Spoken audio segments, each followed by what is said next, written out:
तो equation of motion तीन होते हैं। कौन कौन से इक्वेशन ऑफ मोशन होते हैं आप लोग जानते भी हो। v is equal to u plus A t, s is equal to U T plus half a T square, and last one is v square equal to u square plus two a s. ये सारी चीजें आप लोग जानते हैं पहले से ही, लेकिन इसकी प्रूविंग करना है आपको with three methods: analytical method, graphical method and calculus method. अभी तक 9th क्लास में आप लोगों ने एनालिटिकल मेथड और ग्राफिकल मेथड प्रूविंग करके देख लिया है, बट कैलकुलस मेथड आपने प्रूव नहीं किया है। तो आप लोगों को ग्राफिकल मेथड से भी प्रूव करना है, एनालिटिकल मेथड से भी प्रूव करना है और कैलकुलस मेथड से भी प्रूव करना है। मुझे जहां तक लगता है आपको एनालिटिकल मेथड आसान लगेगा, ग्राफिकल मेथड थोड़ा सा टफ लगेगा और कैलकुलस मेथड बहुत इजी लगेगा। देखते हैं इजी लगेगा कि टफ लगेगा, वो तो बाद में पता चलेगा ना, अभी थोड़ी ना पता चल जाएगा। स्टार्ट करें। चलिए, फर्स्ट टॉपिक आज का इक्वेशंस ऑफ मोशन की प्रूविंग करेंगे हम लोग, वो भी फर्स्ट मेथड कौन सा, एनालिटिकल मेथड। तो तीन मेथड्स हैं इसके प्रूव करने के, तीन मेथड हैं। कौन कौन से मेथड है भाई? First method is analytical method, ठीक है। दूसरा होगा ग्राफिकल मेथड और तीसरा होगा कैलकुलस मेथड। कैलकुलस जो वर्ड है वो कैलकुलेशन से बना हुआ है, कैलकुलेशन से बना है कैलकुलस। फिलहाल अभी मैं कैलकुलस नहीं समझा रहा हूं, अभी पहले हम लोग एनालिटिकल मेथड और ग्राफिकल मेथड पढ़ लेते हैं, फिर हम लोग कैलकुलस मेथड को पढ़ेंगे, ठीक है। तो सबसे पहले स्टार्ट करते हैं आज graphical method, sorry analytical method. Analytical method बहुत इजी है, आप लोग बहुत इजी तरीके से तीनों क्वेश्चंस को जल्दी जल्दी सॉल्व कर ले जाओगे, शायद याद भी होगा कुछ लोगों को। पहला वाला तो हाँ 2 लाइन का है, डेफिनेशन से ही है। एक्सेलरेशन की डेफिनेशन क्या होती है? एक्सेलरेशन की डेफिनेशन होती है rate change in velocity, change in velocity और divided by time taken.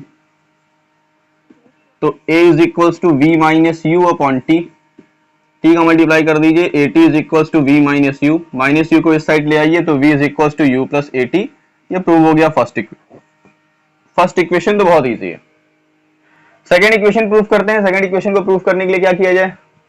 S is equal to u t plus half a T square होता है, इसको प्रूव करने के लिए क्या किया जाए? कोई बता सकता है? क्योंकि मैं भूल गया हूं।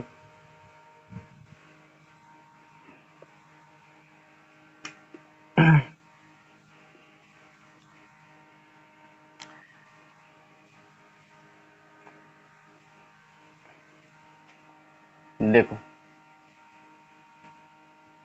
अच्छा, एक तो वेलोसिटी का फॉर्मूला हम जानते हैं, डिस्टेंस अपॉन टाइम। तो डिस्टेंस है एस मान लेते हैं और टाइम कितना मान लेते हैं? टी मान लेते हैं, ठीक है। और दूसरा हम जानते हैं कि एवरेज वेलोसिटी होता है u plus v upon two, v plus u या u plus v upon two. अब क्योंकि ये भी वेलोसिटी का फॉर्मूला है, ये भी वेलोसिटी का फॉर्मूला है, दोनों को इक्वल कर सकते हैं। s upon t is equal to u plus v upon two. तो s upon t is equal to u plus A t. ये कहां से आ गया? तो v की वैल्यू फर्स्ट इक्वेशन से v is equal to u plus A t होती है, हमने v की वैल्यू पुट कर दी। s upon t is equal to two u plus A t divided by two. तो s upon t is equal to two u upon two plus A t upon two. ये 2 से 2 cancel हो जाएगा और इस t का multiply उधर कर दीजिए, तो s इज इक्वल टू आ जाएगा U T plus half a T square. ये आ गया आपका सेकेंड इक्वेशन, ठीक है। समझ में आ गया होगा? रफ कर दें इसको जल्दी से।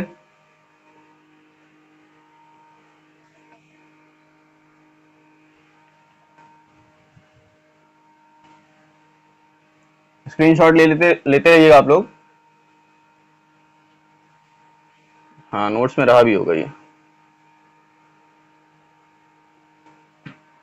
चलिए तीसरा वाला कैसे आएगा, तो तीसरे वाले का फर्स्ट वाले का देखते हैं, फर्स्ट वाले से ही आने वाला है तीसरा वाला। थर्ड वाला, थर्ड कैसे मिलेगा, हम जानते हैं we know that u is equal v is equal to u plus a t होता है, दोनों साइड्स का स्क्वायर कर दीजिए, स्क्वायरिंग ऑन बोथ साइड्स, तो हो जाएगा v square is equal to u plus a t का होल स्क्वायर हो जाएगा।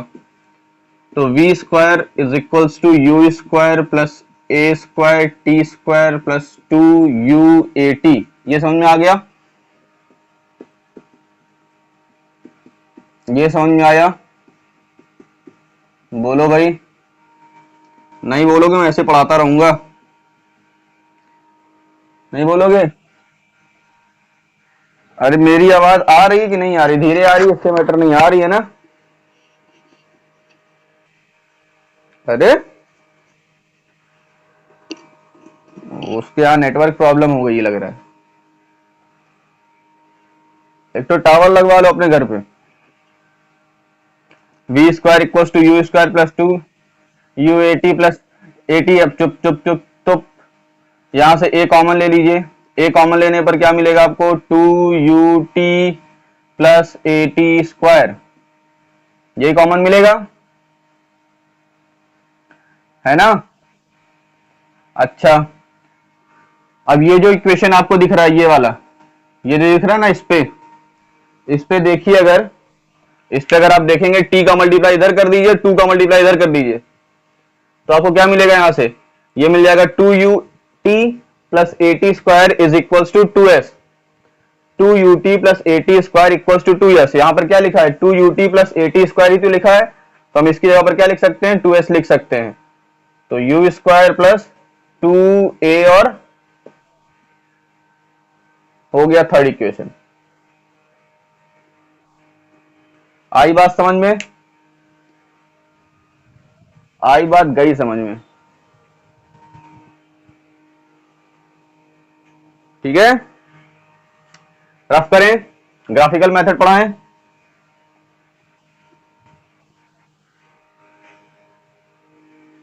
नोट्स में है बेटा, नोट्स दिया था ना।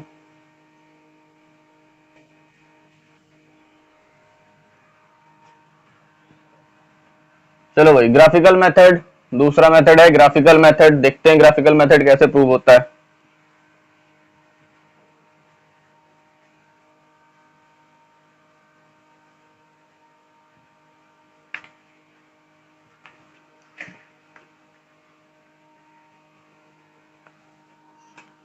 ग्राफिकल मेथड, ग्राफिकल मेथड, तो भाई देखिए ये है ग्राफ, टाइम, और यहां पर है वेलोसिटी, ठीक, यानी हमने ग्राफ बना दिया, टाइम वेलोसिटी के ग्राफ के बीच, टाइम और वेलोसिटी के बीच हमने ग्राफ प्लॉट किया है। अब कोई ऑब्जेक्ट है, वो इनिशियल वेलोसिटी u से चल रहा है, यानी यहां पर उसकी वेलोसिटी क्या होगी, u होगी, इनिशियल वेलोसिटी u से चलता है, t टाइम के बाद, आफ्टर टाइम t सेकेंड्स के बाद उसकी स्पीड या वेलोसिटी u से चेंज हो जाती है v तक, कितना चेंज हो गई, u से हो गई v, कितना टाइम लगा, t टाइम लगा, तो भाई देखिए ग्राफ ऐसे ही बनेगा ना, टाइम t लगा है और स्पीड हो गई है v, तो t टाइम में स्पीड v होने का ग्राफ कुछ ऐसा बनेगा, अगर इसको हम जोड़ लें, ऐसे ग्राफ बना दें, दिख रहा है ग्राफ सभी को, बोलो, समझ में भी आया ग्राफ, एक बॉडी है, वो इनिशियल वेलोसिटी u से मूव कर रही थी, t टाइम के बाद उसकी वेलोसिटी v हो गई, तो हमने क्या किया, ग्राफ प्लॉट कर दिया, t टाइम हो गया, देखिए टाइम भी, डिस्टेंस चेंज हुआ टाइम वाला भी, और u भी चेंज, v भी चेंज हो गया, वेलोसिटी भी चेंज हो गई, ठीक है। यहां पर हम इसको पॉइंट o मान लेते हैं, ये पॉइंट a है, ये पॉइंट b मान लेते हैं, ये पॉइंट c मान लेते हैं, और ये पॉइंट d मान लेते हैं, ठीक है, समझ में आया। अब एक्सेलरेशन क्या होता है, व्हाट इज एक्सेलरेशन। अब प्रूविंग स्टार्ट हो रही है। यहाँ से ग्राफ समझ में आ गया तो प्रूविंग स्टार्ट करते हैं। प्रूविंग ये है कि अगर आपको ग्राफ निकालना है तो सॉरी ग्राफ का स्लोप निकालना है, ग्राफ का, इस ग्राफ का स्लोप निकालना है। स्लोप आप 10th क्लास में पढ़े होंगे, स्लोप कैसे निकाला जाता है। 10th क्लास में आप लोगों ने पढ़ा होगा स्लोप निकालने का फॉर्मूला। स्लोप निकालने का फॉर्मूला आपने पढ़ा है y2 minus y1 upon x2 minus x1, पढ़ा है ना। m is equals to y2 minus y1 upon x2 minus x1, ये फॉर्मूला पढ़ा होगा। 2 पॉइंट्स अगर दिए होते हैं लाइन का तो आप लाइन के स्लोप निकाल सकते हैं, कोऑर्डिनेट ज्योमेट्री में आपने पढ़ा था, ठीक है। तो उसी फॉर्मूले को हम रिमाइंड करते हुए, उसी फॉर्मूले को याद करते हुए हम लोग क्या करेंगे, इसका एक्सेलरेशन निकाल लेंगे, क्योंकि जो स्लोप होगा वही हमारा एक्सेलरेशन होगा। तो स्लोप क्या होगा, एक्सेलरेशन इज इक्वल्स टू, इसका एक्सेलरेशन जो होगा वो क्या होगा, स्लोप के बराबर होगा। तो acceleration is equals to slope of graph, graph का जो स्लोप है वही एक्सेलरेशन है। तो a is equals to, graph का स्लोप कितना है भाई, ये है स्लोप, इस पॉइंट से इस पॉइंट तक। तो y में कितना चेंज हुआ है, y2 माइनस y1, y में कितना चेंज हुआ है, v पहले u था बाद में v हो गया है, तो चेंज कितना हो गया, v माइनस u चेंज हुआ है। y2 माइनस y1, पहले u था बाद में v हो गया, तो चेंज कितना हुआ, तो v माइनस u चेंज हुआ। और टाइम कितना चेंज हुआ भाई, x एक्सिस में कितना चेंज हुआ है, पहले 0 था अब t हो गया है, तो t माइनस 0 हो जाएगा, v minus u upon t minus 0। तो a is equals to v minus u upon t, at is equals to v minus u, या फिर v is equals to u plus at। First वाला prove हो गया। देखा आपने, analytical वाला और ये ग्राफिकल का पहला वाला जो प्रूविंग है वो लगभग एक जैसा ही है।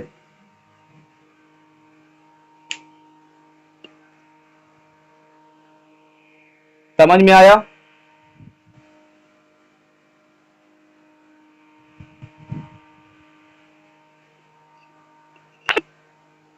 समझ में आया, हो गया, समझ में आ गया। रफ करें, दूसरा प्रूफ करें, दूसरा इक्वेशन। चलिए दूसरा इक्वेशन प्रूफ करते हैं। दूसरे में हमें क्या प्रूफ करना है, डिस्प्लेसमेंट प्रूफ करना है। s is equals to u t plus half a t square proof करना है। s is equals to u t plus half a t square proof करना है।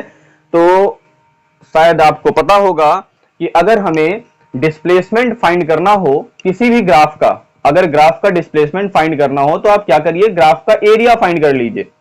एरिया जो होगा वही डिस्प्लेसमेंट बताएगा, यानी ग्राफ के नीचे एक्स एक्सिस से लेकर के ग्राफ तक के बीच में जो एरिया कवर होता है वही क्या होगा, डिस्प्लेसमेंट के बराबर होगा। Area should be equal to the displacement of that object, ठीक है। तो हम क्या करते हैं, इसका एरिया फाइंड कर लेते हैं। किसका एरिया फाइंड कर लेते हैं, इस ग्राफ का एरिया। इस ग्राफ का एरिया कितना होगा, इस ग्राफ का एरिया ये होगा, देखिए ये वाला, इस ग्राफ के नीचे जो एरिया बनेगा वो ये बनेगा और ये वाला बनेगा। दो सरफेस आपको दिख रहे होंगे, एक रेक्टेंगल दिख रहा होगा, एक ट्रायंगल दिख रहा होगा। तो डिस्प्लेसमेंट क्या होगा ग्राफ का, displacement is equals to area of, किसका area, O A B C D का area, O A B C D का एरिया। अब ये जो एरिया है, डिस्प्लेसमेंट को एस से लिखते हैं। अब ये जो एरिया है वो दो पार्ट्स में डिवाइड होगा, area of triangle ABC, triangle ABC plus area of rectangle OACD, ठीक है ना। ट्रायंगल का एरिया क्या होता है, half base into height. Half base कितना है, AC, हाइट कितनी है, ये है BC, plus area of rectangle L into b. L क्या है, OD, और B कितना है, DC। भाई ये OD हो गया और ये DC हो गया, L इंटू बी।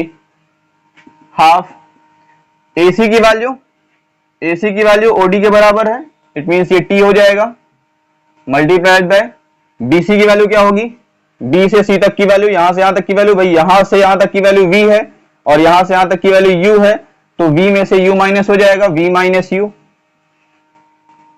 और प्लस ओडी की वैल्यू t है और bc की वैल्यू u है, सॉरी dc की वैल्यू, यहां से यहां तक की वैल्यू u है, तो हाफ t मल्टीप्लाई भाई v माइनस यू क्या होता है, देखो यहां पे मैं कर रहा हूं, यहां पर अभी हम लोग जानते हैं कि v is equal to u plus A t होता है, तो v minus u is equal to a t होगा ना, तो यहां पर ए टी पुट कर देते हैं, v माइनस यू की जगह पर a t plus u t, आप इसको पहले लिख लीजिए, तो s is equal to U T plus half a T square. देखो सेकेंड इक्वेशन भी प्रूव हो गया।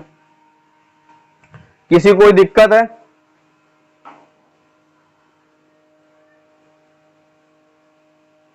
कोई दिक्कत है किसी को?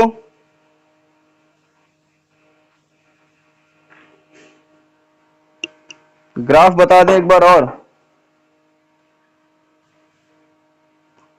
सौम्या साहू है क्या? प्राची गौतम। बेटा ग्राफ कुछ ऐसा है कि एक ऑब्जेक्ट है, उसकी वेलोसिटी u है, वो u वेलोसिटी से चल रहा है। ग्राफ में देखिए कहीं ना कहीं u लिखा होगा। एक पॉइंट हमने बनाया है o पॉइंट, उसके पॉइंट बना, उसके ऊपर पॉइंट बना है a पॉइंट, तो वो क्या कर रहा है, वहां से बॉडी चलना स्टार्ट हो रही है, उसकी इनिशियल वेलोसिटी u है। t समय के बाद, t टाइम के बाद अगर वेलोसिटी v हो जाए, कुछ बढ़ करके वेलोसिटी v हो जाए आफ्टर टाइम t, तो ग्राफ कुछ ऐसा ही बनेगा जैसा बनाया हमने।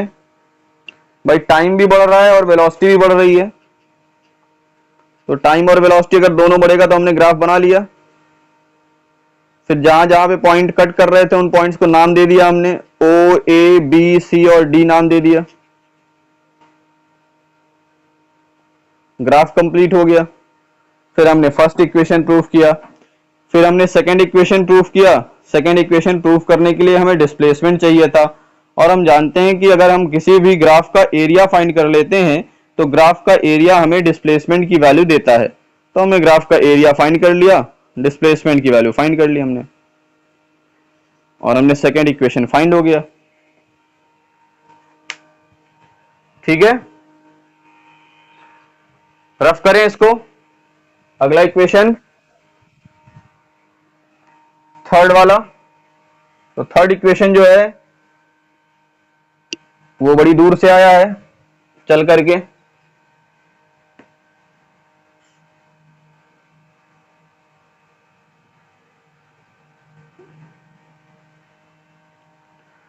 थर्ड इक्वेशन में भी हम डिस्प्लेसमेंट का ही यूज करेंगे। थर्ड इक्वेशन में भी हम डिस्प्लेसमेंट का ही यूज करेंगे। डिस्प्लेसमेंट का मतलब कैसे निकलता है? Displacement area of the graph. Displacement का मतलब क्या होता है? एरिया ऑफ द ग्राफ होता है। तो हम फिर से एरिया निकालेंगे इस ग्राफ का, फिर से इस एरिया निकालेंगे इस ग्राफ का, लेकिन इस बार इस ग्राफ को देखने का नजरिया हमारा अलग होगा। हम कुछ इस ग्राफ को ट्रेपीजियम जैसा देखेंगे।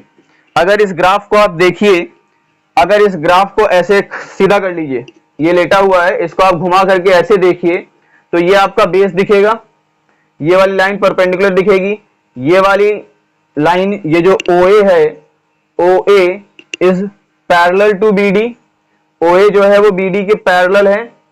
तो अगर दो लाइन पैरेलल होती हैं, केवल दो लाइन पैरेलल होती हैं, तो फिर वो कौन सा डायग्राम बनता है? ट्रेपीजियम बनता है। हम जानते हैं ट्रेपीजियम कुछ ऐसे बनता है, ये लाइन और ये लाइन अगर पैरेलल है, ये कुछ ऐसे, ये ट्रेपीजियम बनता है। तो अगर इसको घुमा करके आप ऐसे देखिए तो कुछ ऐसा ही डायग्राम है, ये है ना। तो डिस्प्लेसमेंट इज इक्वल टू क्या होगा? डिस्प्लेसमेंट इज इक्वल टू होगा area of trapezium O A B C और D। इस ट्रेपेजियम का एरिया निकालेंगे। ट्रेपेजियम का एरिया फॉर, हाँ थर्ड इक्वेशन करा रहा है। ट्रेपेजियम का एरिया, फॉर्मूला क्या होता है ट्रेपेजियम के एरिया का? एरिया ऑफ ट्रेपेजियम हाफ, पहले हाफ होता है, फिर sum of parallel sides, sum of parallel sides और इनटू हाइट। ठीक है, ये फॉर्मूला होता है। अब इसी फॉर्मूले को पुट कर दीजिए। पैरेलल साइड्स कौन कौन सी हैं भाई, BD पैरेलल है OA के, तो OA प्लस BD हो जाएगा, मल्टीप्लाइड बाय हाइट कौन है, इस बार ये हाइट बनेगी OD, तो मल्टीप्लाइड बाय OD, ये हाइट हो गया ट्रेपेजियम का। OA की वैल्यू क्या है, तो OA की वैल्यू है U, देखिए यहां से यहां तक की वैल्यू U है, और BD की वैल्यू क्या है, तो BD की वैल्यू है V प्लस U हो गया इंटू T, क्योंकि OD की वैल्यू क्या है, T है। अब देखिए पहले इक्वेशन से, फर्स्ट इक्वेशन होता है V is equals to U plus AT होता है फर्स्ट इक्वेशन। यहां से हम लिख सकते हैं V minus U is equals to AT लिख सकते हैं। यहां से T की वैल्यू क्या आएगी, T is equals to V minus U upon A आएगा। इस T की वैल्यू उठा करके यहां रख दीजिए, half V plus U multiplied by V minus U upon A, और इधर क्या है, अब देखो सब मल्टीप्लाई में है ऊपर, ये A वाला और ये 2 इस साइड आ सकता है, तो ये हो जाएगा 2AS is equals to V plus U and V minus U, it becomes V square minus U square हो जाएगा, A plus B A minus B। अब U स्क्वायर माइनस में है, इस साइड आएगा तो प्लस में बन जाएगा, तो फॉर्मूला हो जाएगा V square is equals to U square plus 2AS। दिख रहा है सभी को, नीचे साइड, नीचे तक दिख रहा है, नीचे तक दिख रहा है ना, चलिए बढ़िया, समझ में आ गया।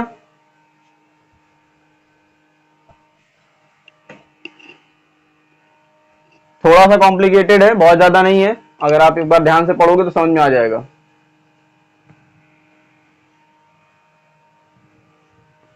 ठीक,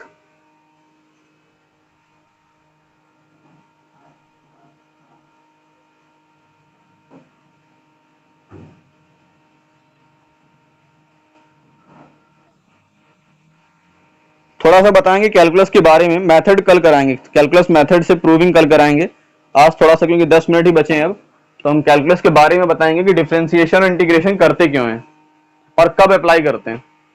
करते क्यों है इसका रीजन हम नहीं समझेंगे, हमारा काम यह है कि कब अप्लाई करते हैं कब अप्लाई नहीं करते हैं, वो सारी चीजें सीखेंगे थोड़ा सा। इतना हो गया है, चलो तो स्टार्ट करते हैं। आज आप लोगों को थोड़ा सा कैलकुलस के बारे में थोड़ा सा स्टार्टिंग कर देते हैं, जानकारी दे देते हैं। सॉल्व करने का मेथड कैसे होगा, कैसे सॉल्व करेंगे वो कल देखेंगे, कैसे सॉल्व किया जाता है, फॉर्मूलेस क्या क्या होते हैं, बट डिफरेंस कुछ फॉर्मूले हो सकते हैं, देखेंगे, अगर फॉर्मूले बता पाएंगे तो आज बता देंगे। तो देखो स्टार्टिंग अगर हम देखें, कैलकुलस है क्या, कैलकुलस का मतलब है कैलकुलेशन करना, जहां पर हम रुक जाते हैं, जहां पर कैलकुलेशन खत्म हो जाती है वहां से कैलकुलस शुरू होती है, जहां से नॉर्मल कैलकुलेशन खत्म हो जाती है, यानी जहां से हम अलजेब्रा लगाना खत्म कर देते हैं वहां से कैलकुलस की स्टार्टिंग होती है। तो कैलकुलस की स्टार्टिंग समझ लो मैथमेटिक्स, नॉर्मल मैथमेटिक्स जहां से खत्म हो जाए वहां से कैलकुलस शुरू होती है। डिफरेंशिएशन और इंटीग्रेशन कैलकुलस के दो पार्ट्स हैं। ये तब किया जाता है छोटी छोटी ऑब्जेक्ट्स को सॉल्व करने के लिए। मान लीजिए कोई ऑब्जेक्ट है, पूरे ऑब्जेक्ट की प्रॉपर्टी आपको पता है, पूरे ऑब्जेक्ट की प्रॉपर्टी आपको पता है, आप उस ऑब्जेक्ट के एक पार्टिकल की प्रॉपर्टी जानना चाहते हो, उस ऑब्जेक्ट के एक पार्टिकल की प्रॉपर्टी अगर आपको जानना है तो आप डिफरेंशिएशन करोगे। डिफरेंशिएशन करोगे, कैसे करोगे वो मैं सिखाऊंगा, बट डिफरेंशिएशन करोगे कब करोगे, जब आपको पूरी बॉडी, पूरे सिस्टम के बारे में आपको पता होगा और उस सिस्टम के एक पार्टिकल एक के बारे में आपको जानना होगा तो आप डिफरेंशिएशन करोगे। बट अगर आपको एक पार्टिकल के बारे में जानकारी है और आप पूरे सिस्टम के बारे में जानकारी लेना चाहते हैं तब आप इंटीग्रेशन करते हैं। ऐसा समझ लो कि डिफरेंशिएशन का मतलब तोड़ना होता है और इंटीग्रेशन का मतलब जोड़ना होता है।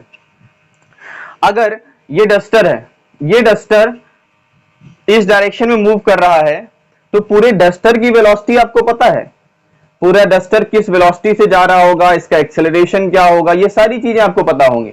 बट अगर मैं ये कहूं कि डस्टर का एक छोटा सा पार्टिकल, यहां का ये जो छोटा सा पार्ट है, इस पार्ट की वेलोसिटी क्या होगी, इस पार्ट की वेलोसिटी क्या होगी, इस पार्ट की एक्सेलरेशन क्या होगा, अगर इस तरह की चीजें आपको समझना है, इस तरह की चीजों को जानना है, निकालना है, फाइंड करना है, सिस्टम के अंदर के एक एक पार्टिकल्स के बारे में जानना है, तो फिर आपको डिफरेंशिएशन करना पड़ेगा। क्योंकि आपको पूरी बॉडी का पता है, आप एक पार्ट का निकाल रहे हो, तो आप डिफरेंशिएशन करोगे। बट ऐसा दे दिया जाए कि आपको इस बॉडी के एक पार्टिकल की प्रॉपर्टी पता हो, एक पार्टिकल की प्रॉपर्टी पता हो, और आपको ये पता हो कि ये पार्टिकल पूरी बॉडी में इसी तरीके से सारे पार्टिकल्स भरे पड़े हैं, इसी तरीके के बहुत सारे पार्टिकल से मिलकर के ये बॉडी बनी हुई है। तो जो पार्टिकल एक पार्टिकल की जो प्रॉपर्टी होगी, वही प्रॉपर्टी सारे पार्टिकल्स की होगी। तब आप क्या करोगे, पूरे सिस्टम का प्रॉपर्टी फाइंड करने के लिए आप सब पार्टिकल्स की प्रॉपर्टी को क्या करेंगे, इंटीग्रेट कर देंगे। तो इंटीग्रेशन और डिफरेंशिएशन का मेन मकसद यही है कि फिजिक्स में, हालांकि मैथमेटिक्स में तो बहुत सारे यूजेस हैं इसके, बट फिजिक्स में हम जो पढ़ेंगे, फिजिक्स में हम इतना ध्यान रखेंगे कि जहां पर हमें पूरे सिस्टम के बारे में पता होगा, एक के बारे में फाइंड करना होगा, तो हम फाइंड करेंगे, डिफरेंशिएशन करेंगे। और जहां पर हमें एक पार्टिकल के बारे में पता होगा, पूरे सिस्टम का फाइंड करना होगा, तो वहां पर हम इंटीग्रेशन करेंगे। ये हमारा मकसद होगा इंटीग्रेशन और डिफरेंशिएशन का। कहां पर इंटीग्रेशन, कहां पर डिफरेंशिएशन, समझ में आ गया होगा। इंटीग्रेशन एक सिस्टम, एक पार्टिकल के बारे में पता हो, पूरे सिस्टम का निकालना हो, होल सिस्टम के बारे में, तो आप इंटीग्रेशन करिए। और डिफरेंशिएशन कब करते हैं, जब पूरे सिस्टम के बारे में पता हो, एक पार्टिकल के बारे में फाइंड करना हो, तो डिफरेंशिएट करते हैं। जैसे हम लोग वेलोसिटी फाइंड करते हैं, इंस्टेंटेनियस वेलोसिटी फाइंड करते हैं, तो आपको पूरी वेलोसिटी पता है ना, पूरे सफर के दौरान आपको वेलोसिटी पता है, एवरेज वेलोसिटी जैसे हमने निकाला था, तो पूरे सफर के बीच की जो एवरेज वेलोसिटी है वो आपको पता है। आप एक पर्टिकुलर टाइम पर निकालना चाहते हो, तो आप क्या करोगे, डिफरेंशिएट करोगे। इंटीग्रेट करने से आपका काम नहीं चलने वाला, डिफरेंशिएट करना पड़ेगा। जब आपको पूरे सिस्टम के बारे में पता है और एक पॉइंट पर आप निकालना चाहते हो, एक पार्टिकल पर निकालना चाहते हो, तो आपको डिफरेंशिएशन करना पड़ेगा। इसीलिए कल हम लोगों ने पढ़ा था dx by dt, v is equal to पढ़ा था dx by dt। dx by dt का मतलब है differentiation of v with respect to t। t के रिस्पेक्ट में v को डिफरेंशिएट करना, यानी v को तोड़ देना छोटे छोटे पार्टिकल में। कितने पार्टिकल्स में, t, यानी t के रिस्पेक्ट में कर रहे हैं, यानी हम t को फाइंड करना चाहते हैं पर सेकेंड, यानी छोटा सा पॉइंट होगा, छोटा सा माइनर सा टाइम होगा, उस टाइम के रिस्पेक्ट में वेलोसिटी क्या होगी एट अ पॉइंट, इसलिए हम फाइंड करते हैं d बाई डी टी या dx बाई डी टी। इसी तरीके से अगर हमें एक्सेलरेशन फाइंड करना है किसी पर्टिकुलर टाइम t पर, तो हम वेलोसिटी को डिफरेंशिएट करते हैं, क्योंकि पूरे सफर के दौरान हमारी एक्सेलरेशन क्या थी, एवरेज एक्सेलरेशन हमें पता होता है, हम एवरेज एक्सेलरेशन को डिफरेंशिएट कर देते हैं और हमें वैल्यू मिल जाती है। मे भी समझ में आया होगा थोड़ा बहुत। डिफरेंशिएशन कब करते हैं, इंटीग्रेशन कब करते हैं, ठीक है। तो कैसे करते हैं इंटीग्रेशन और कैसे करते हैं डिफरेंशिएशन, इसके कुछ होते हैं फॉर्मूले, कुछ रूल्स होते हैं, वो फॉर्मूले आपको याद करना है। वो फॉर्मूले आप याद कर लेंगे तो इंटीग्रेशन और डिफरेंशिएशन फिर बहुत इजी हो जाएगा। फिर आपको ज्यादा टफ, जो क्योंकि आपके कोर्स में जितना है बहुत ज्यादा टफ नहीं है, फिजिक्स में जितना आपको पढ़ना है डिफरेंशिएशन और इंटीग्रेशन के बारे में, इतने हाई लेवल का इंटीग्रेशन और डिफरेंशिएशन नहीं पढ़ना है, बहुत छोटा छोटा टॉपिक पढ़ना है, बहुत छोटी छोटी जानकारी आपको लेनी है। तो वो छोटे छोटे डिफरेंशिएशन और इंटीग्रेशन आप जान लोगे तो बिल्कुल आप माहिर हो जाओगे इंटीग्रेशन और डिफरेंशिएशन करने में, ठीक है। तो कुछ फॉर्मूले हैं, वो फॉर्मूले ही आपको रटने हैं, और चाहे मैथमेटिक्स के स्टूडेंट हो चाहे वो बायो के स्टूडेंट्स हो, उनको वो फॉर्मूले ही रटने पड़ेंगे। चाहे मैथ्स में भी कैलकुलस पढ़ेंगे तभी वो फॉर्मूले ही पढ़ेंगे। हाँ, मैथमेटिक्स के स्टूडेंट्स को वो फॉर्मूले कैसे आए हैं वो प्रूविंग सिखाई जाएगी, बट आपको जब अप्लाई करना होगा तो आपको प्रूविंग वहां पे अप्लाई नहीं करनी होगी, वहां पे आपको डायरेक्टली फॉर्मूला ही पुट करना होगा जब आप क्वेश्चन सॉल्व करेंगे। तो बेटर होगा कि आप फॉर्मूले के जो है वो फॉर्मूले आप याद कर लीजिए। जब आप प्रूविंग पढ़ेंगे तो पढ़ेंगे, प्रूविंग पढ़ लीजिएगा, जान लीजिएगा ये फॉर्मूला कहां से आया है, मैथमेटिक्स में पढ़ाया जाएगा नेक्स्ट ईयर, तो वो हम यहाँ पर टाइम वेस्ट नहीं करेंगे, वो नेक्स्ट ईयर आप लोग पढ़ ही लेंगे। बट यहाँ पे फॉर्मूले आपको रटना पड़ेगा, फॉर्मूले आप रट लीजिए। चाहे मैथमेटिक्स में पढ़ेंगे तब भी आपको फॉर्मूले रटने ही पड़ेंगे उस टाइम भी, ठीक है। तो चलिए स्टार्ट करते हैं। कुछ फॉर्मूले आपको बता देते हैं, बेसिक फॉर्मूले डिफरेंशिएशन के और बेसिक फॉर्मूले इंटीग्रेशन के। अगर मैं बता पाया तो, टाइम जब तक रहेगा मैं बताता जाऊंगा, आप इसको नोट करते जाइएगा, और ना नोट कर पाइएगा तो कुछ करना नहीं है, यूट्यूब पर जाइएगा, वीडियो सर्च कीजिएगा, आराम से आज की वीडियो आपको मिल जाएगी।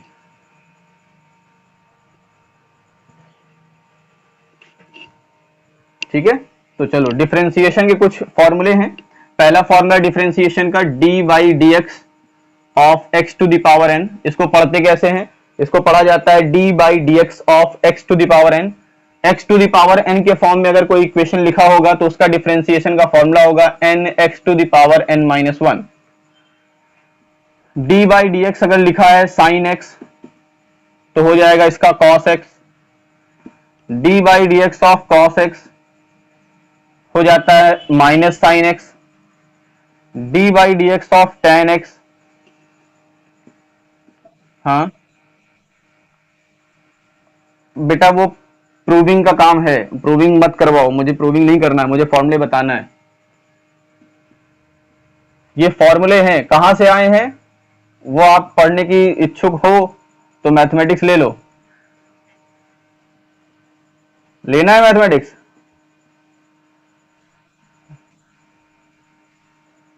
प्रूविंग बताने की जरूरत है मुझे?